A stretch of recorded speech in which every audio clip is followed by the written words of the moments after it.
오늘 말씀의 제목은 성령 충만한 교회입니다. 21세기 우리가 사는 시대를 무한 경쟁의 시대, 각자 도생의 시대라고 합니다. 각자가 살 길을 찾아가도록 하는 시대라는 거죠. 그래서 이 세상에 살아가려면 힘을 가져야 합니다. 그런데 이 세상을 살아가는데 필요한 힘은 시대마다 변화되어 왔습니다. 농경 시대에는 사람의 노동력이나 전쟁을 할 수 있는 군사력이 중요했습니다. 산업화 시대에서는 전기기관차, 전기선, 자동차와 같은 도구를 움직이는 기계의 힘이 중요했습니다. 그러나 21세기 후기 산업사회에서는 그것들보다 더 중요한 힘이 생겼는데 바로 정보의 힘이고 네트워크, 연결의 힘입니다. 그것도 가속도가 붙은 정보의 힘, 연결의 힘입니다.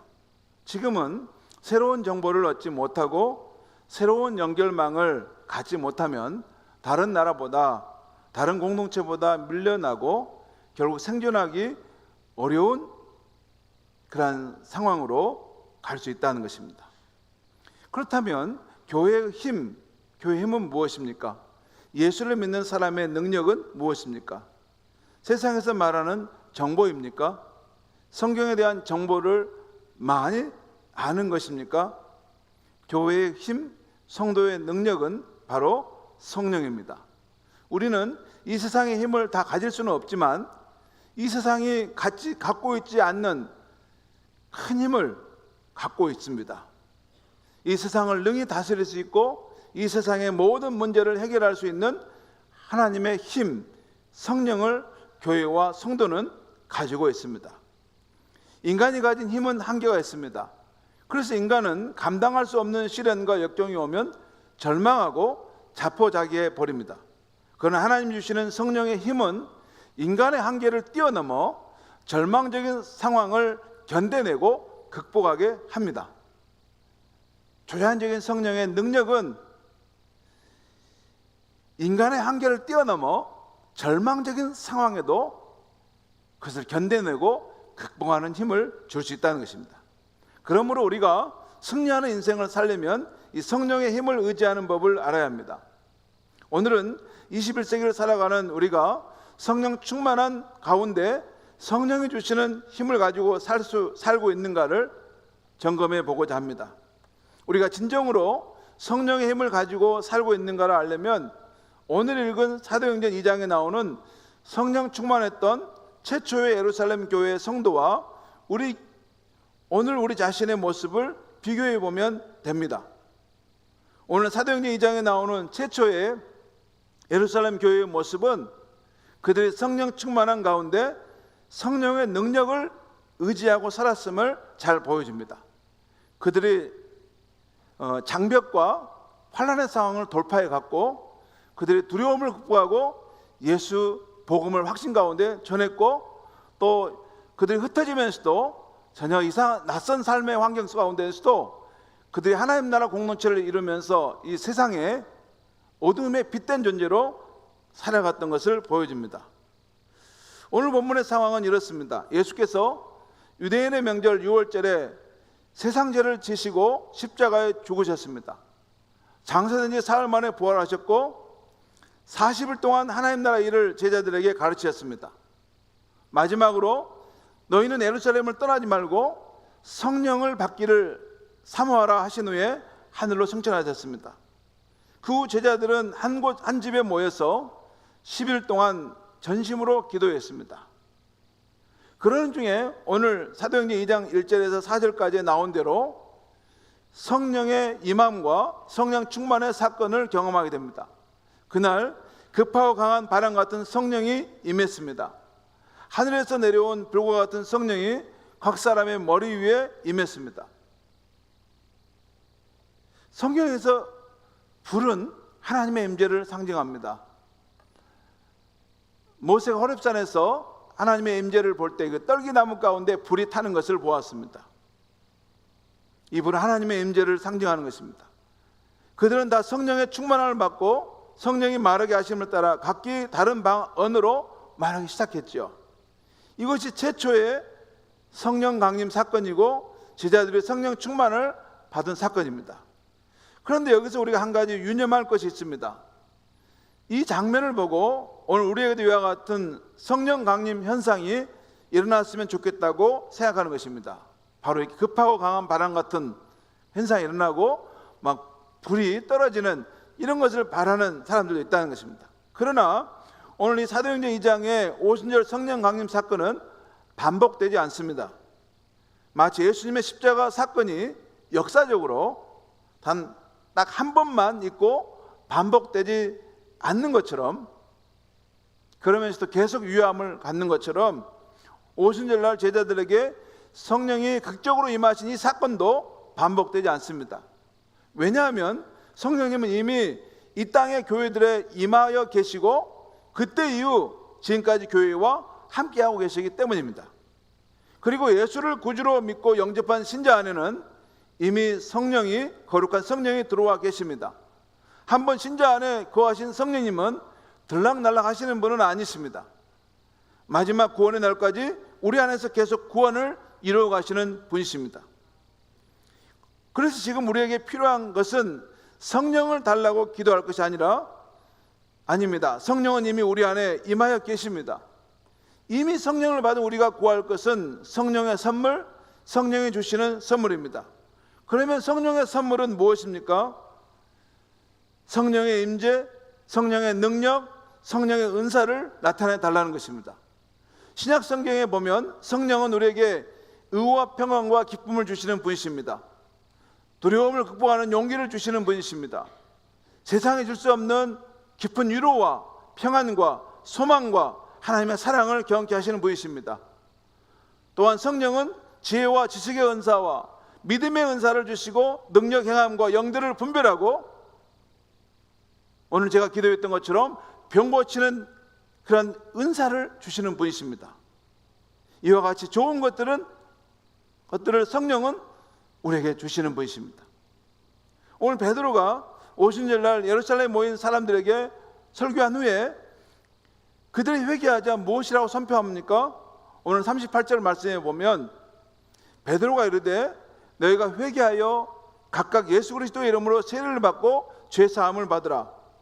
그리하면 성령의 선물을 받으리니 내가 회개하여 예수 그리스도의 이름으로 세례를 받고 죄 용서함을 받으라는 것입니다.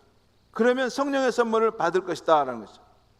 이 부분을 이전에 한글 개역 성경에서는 이렇게 하지 않고 성령을 선물로 받으려니 이렇게 번역했는데 우리 새로 이 개역 개정판에서는 성령의 선물을 받을 것이다 라고 나와 있어요.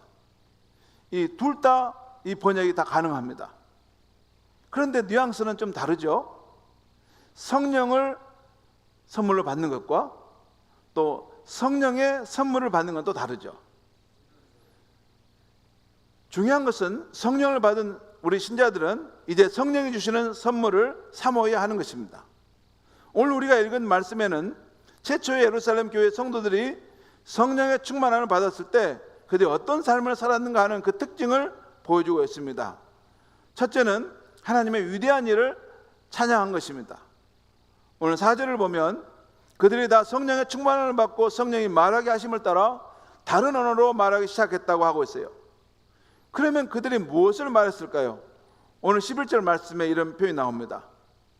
이 11절 말씀은 그 제자들이 성령의 충만함을 받고 그들이 하나님의 일을 말할 때 그때 그 예루살렘 그 성에서 모여서 그 소리를 다 들었던 사람들을 말하는데 그때 마침 오순절 날 18개 국가에서 흩어졌던 사람들이 유대인들이 모여서 그곳에서 지금 그 설교를 들었던 것입니다.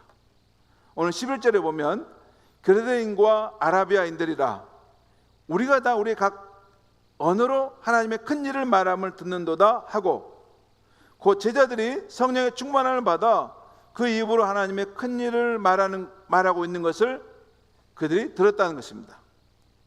여기서 하나님의 큰 일을 말한다는 것은 찬양하다는 그런 뜻입니다. 그러니까 오순절날 성령의 충만함을 경험한 제자들이 하나님의 위대한 일, 예수님 안에서 행하신 하나님의 위대한 일, 그 위대한 일을 찬양하는데 이 찬양을 예루살렘에 모였던 각 나라 사람들이 자기 나라의 언어로 들었던 것입니다. 그렇다면 성령 충만을 받은 제자들은 무엇을 찬양했을까요? 당연히 십자가에서 죽임을 당하시고 승리하신 예수님의 이름을 찬양했을 것입니다. 우리와 같은 죄인을 구원해 주신 하나님의 그 크신 사랑을 찬양했을 것입니다. 예수 그리스도께서 오늘도 살아계시고 하늘과 땅의 권세를 가지신 만유의 주가 되신다는 것을 아마 찬양했을 것입니다. 성령을 받자마자 그들은 예수님의 십자가 사랑에 감동되어 가만히 있을 수가 없었습니다. 예수님의 사랑이 파도처럼 그 마음에 밀려왔습니다. 마치 범람하는 강물을 이기지 못하여 제방이 터지듯이 예수를 찬양하는 함성이 터져 나왔던 것입니다. 바로 예수님 안에서 하나님이 위대한 일을 행하셨다 하는 그 이야기를 성령 충만함을 받을 때 했다는 것입니다. 성도 여러분, 성령 충만한 교회에 가보면 찬양이 살아있습니다. 성령 충만한 성도는 그 입에 찬양이 살아있죠. 성도들과 함께 기쁨으로 찬양할 때도 그렇지만 혼자 있을 때도 찬양을 응얼거리고 부르고 있는 것을 보게 됩니다. 근심 걱정이 짙게 들이온 가정은 자녀들이 먼저 그것을 감지하죠. 부모가 자세한 이야기를 해주지 않아도 엄마와 아빠가 고민하고 있다는 것을 자녀들이 다 압니다. 그런데 바로 그런 때에 설거지를 하는 엄마 입에서 자기도 모르게 찬양이 흘러나온다고 생각해 보십시다. 예를 들어서 주 안에 있는 나에게 딴 근심이 있으랴 십자가 밑에 나아가 내 짐을 풀었네 주님을 찬송하면서 할렐루야 할렐루야 내 앞길 멀고 옴에도 나 주님만 따라가리.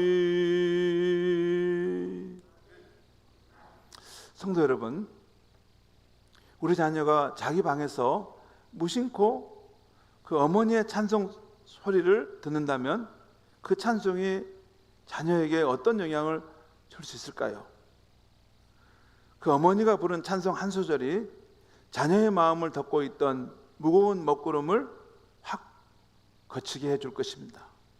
그 찬송이 자녀의 마음에 믿음의 뿌리를 내리게 해줄 것입니다. 어머니의 그 잔잔한 찬송이 그 가정의 평안과 안정의 분위기를 가져다 줄 것입니다. 찬송을 부르면 됩니다. 인생이 공고하고 힘들 때 찬송을 부르면 됩니다. 요즘 우리 교회 수요 찬양 기도회 시간에 나와보면 찬송을 많이 부르고 뜨겁게 기도하는 시간을 갖는데 참 좋습니다. 주일 예배 때는 공적 예배라 찬양을 많이 부를 수 없지만 수요 예배 때는 찬양을 반복해서 뜨겁게 부릅니다. 그러면 얼마나 힘이 되는지 모릅니다. 여러분, 혹 우리 가운데 세상 살기가 고달픈데 내 영혼에 은혜가 메마른 채 살아가고 있는 분은 계시지 않습니까? 신앙생활은 내 영혼에 예수 사랑의 감격과 성령의 깊은 감화가 있어서 뜨겁게 찬양하고 기도하면서 이 험한 세상을 헤쳐나가는 것입니다. 그러므로 혹 냉랭한 가슴, 메마른 영혼으로 신앙생활 하시는 분이 있으시면 꼭 수요 예배에 나오셔서 함께 찬송하고 기도함으로 큰 은혜를 받을 수 있기를 바랍니다. 종교개혁자 루터가 이런 말을 했어요. 찬양은 마귀를 쫓는 최고의 수단이다. 그렇습니다. 때때로 성령 충만해야 할 가정에 마귀가 자리를 펴고 앉아 있을 때가 있습니다. 성령 충만해야 될 그 마음에 마귀가 자리를 펴고 앉아서 마음이 심란하고 마음이 괴로울 때가 있습니다. 그럴 때 어떻게 해야 합니까? 우리의 입으로 찬양을 선포해야 합니다. 찬송가를 펴서 찬양을 불러야 합니다. 아니면 내가 암송하고 있는 찬송을 불러야 합니다.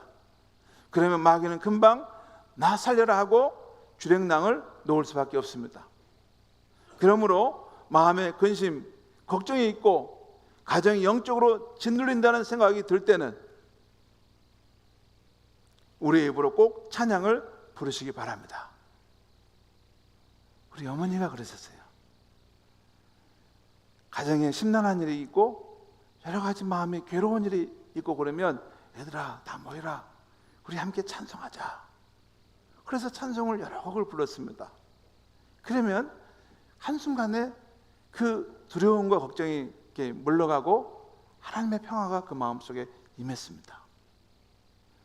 찬송에는 하나님의 성령의 그 역사하심이 있는 그런 일이 있습니다. 이렇게 성령 충만한 사람들 그 배에 찬송이 살아있습니다.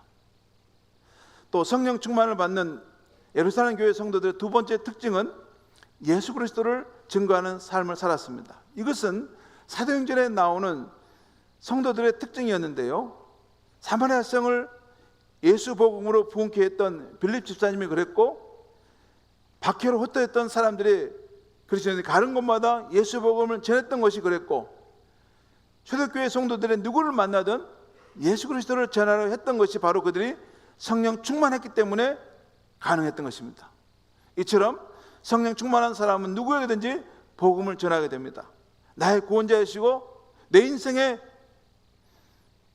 유일한 소망이신 그 좋으신 구원자 예수님을 다른 사람에게도 전하고자 하는 그 간절함이 마음에 있다는 것입니다. 내게 이 생명의 길을 갖다 주신 이 구원자 예수를 저 사람도 받아들이면 그 심판의 길에서 구원함을 받을 수 있는데, 생명의 길로 올 수 있는데, 내가 누리는 이 천국을 소유할 수 있는데, 그걸 전해주고 싶은 마음이 마음의 불처럼 일어나는 것입니다. 최근에 우리 교회가 전도 활동을 열심히 합니다. 수요일에는 행복전도대 전도 활동을 하고, 목요일과 금요일에도 교구별로 전도 활동을 합니다. 지난주에는 우리 전도대원들이 연양동 국민은행 사거리에서도 전도했습니다. 한번 우리 사진 한번 보겠습니다. 예. 사진 한번 또 보여주세요. 예. 저렇게 또 보여주세요. 예. 또 보여주세요. 예. 또 보여주세요. 예. 저렇게 우리가 전도팀이 나가서 전도를 했습니다. 우리 교인들이 대단하다는 생각이 들었습니다. 어떻게 저렇게 사거리 신호등 앞에서 담대하게 복음을 전할 수 있을까? 지난주에 제 세모와 함께 국민은행 사거리로 전도 지원을 나갔다가 그 앞에서 저도 전도를 했습니다. 저는 무조건 전도지를 이렇게 건너주기보다는 전도 현장에 하나님의 일하심이 있다고 저는 생각하기 때문에 주님이 보여주시는 사람이 누구인가를 가만히 생각하면서 거리를 다닙니다. 그날 제 눈에 띄었던 한 분은 은행 앞에서 담배를 피우고 있었던 아가씨였어요. 그 인생에 참 공고한가 담배를 피우고 이렇게 있었습니다. 또 한 분은 천막을 쳐놓고 타로 관상 사주를 보는 분이셨습니다. 타로 관상을 보는 사람, 그분에게 전도하려고 접근했어요. 근데 나중에 타로 이렇게 보는 사람은 뭐라고 그래요? 물어봤더니 타로 마스터라 합니다. 타로 마스터래요. 제가 처음에는 타로에 관심을 정말 갖고 타로의 원리가 뭔지 좀 배우러 왔다고 해서 가르쳐달라고 했습니다. 그랬더니 안 가르쳐주려고 하더니 몇 가지를 가르쳐줬습니다.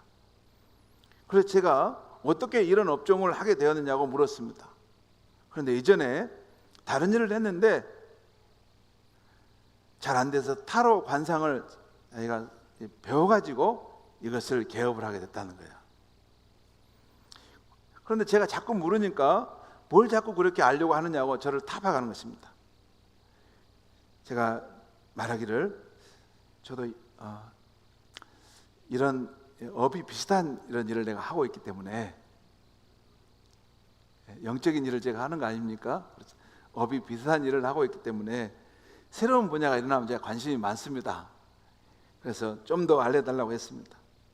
그렇게 한참 타로에 대해서 묻고 알게 된 후에 제가 이렇게 말했습니다. 혹시 제가 믿는 도를 한번 전해도 되겠습니까? 하면서 우리 교회가 만든 전도지로 복음을 전했습니다. 그랬더니 그분이 많이 우시는 겁니다.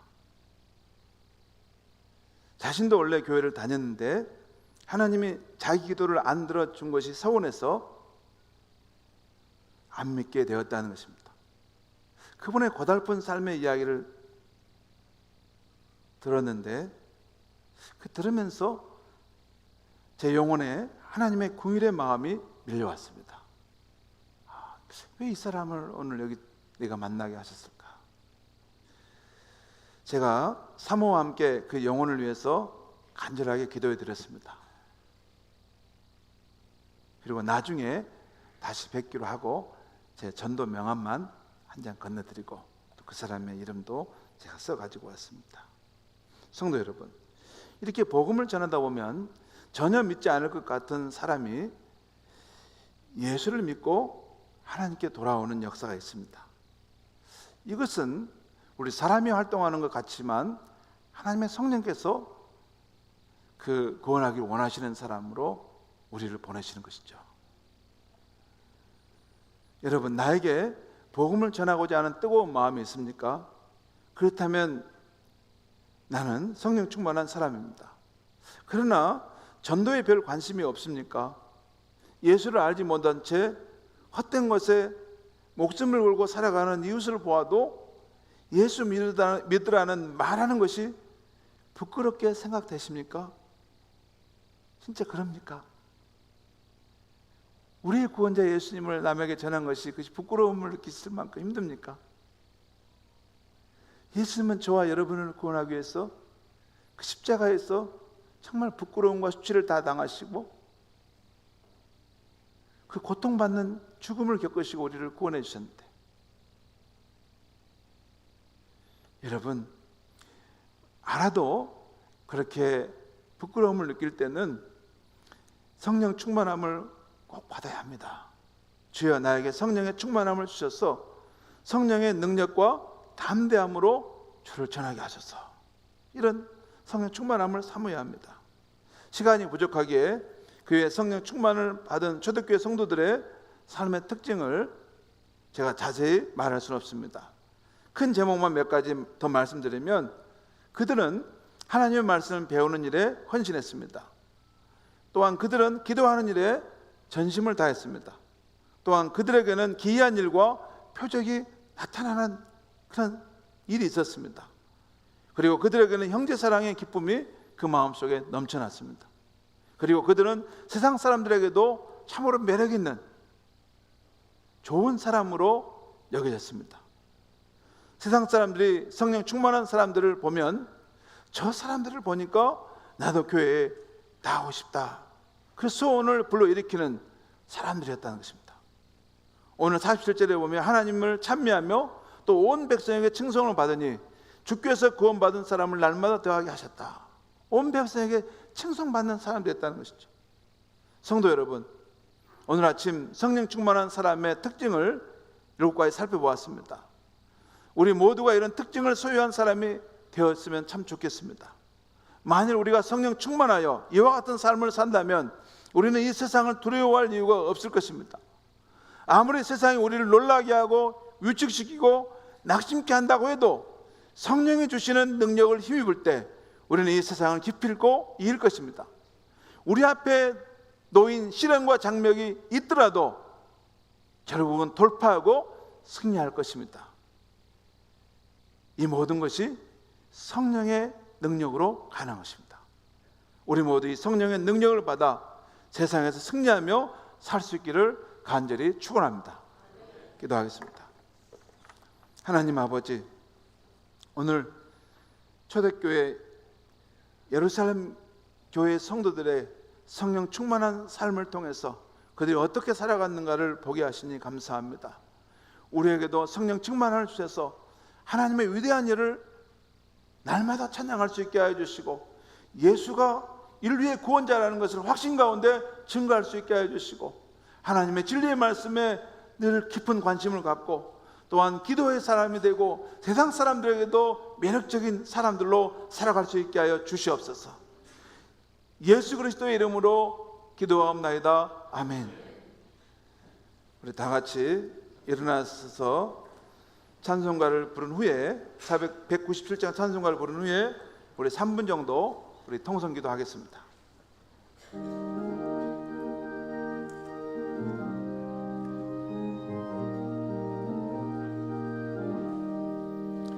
은혜가 풍성한 하나님은 믿는 자 한 사람 한 사람 어제도 오늘도 언제든지 변찮고 보혜 주시네. 주여 성령의 은사들을 오늘도 내려 주옵소서. 성령의 뜨거운 불길로서 오늘도 충만케 하소서. 정욕과 죄악에 물든 마음을 성령의 불길로 태우사 정결케 하소서. 태우소서. 깨끗게 하여 주옵소서. 주여 성령의 은사들을 오늘도 내려 주소서. 성령의 뜨거운 불길로서 오늘도 충만케 하소서. 이 생의 제물로 돌아가신 우리 영혼의 주 예수여, 구속의 은혜를 내리시사 오늘도 구원해 주소서. 주여 성령의 은사들을 오늘도 내려 주소서. 성령의 뜨거운 불길로서 오늘도 충만케 하소서. 주님의 깊으신 은혜만은 세상에 널리 전하리니 하늘의 능력과 권세로서 오늘도 입혀주옵소서. 주여 성령의 은사들을 오늘도 내려주소서. 성령의 뜨거운 불길로서 오늘도 충만케 하소서.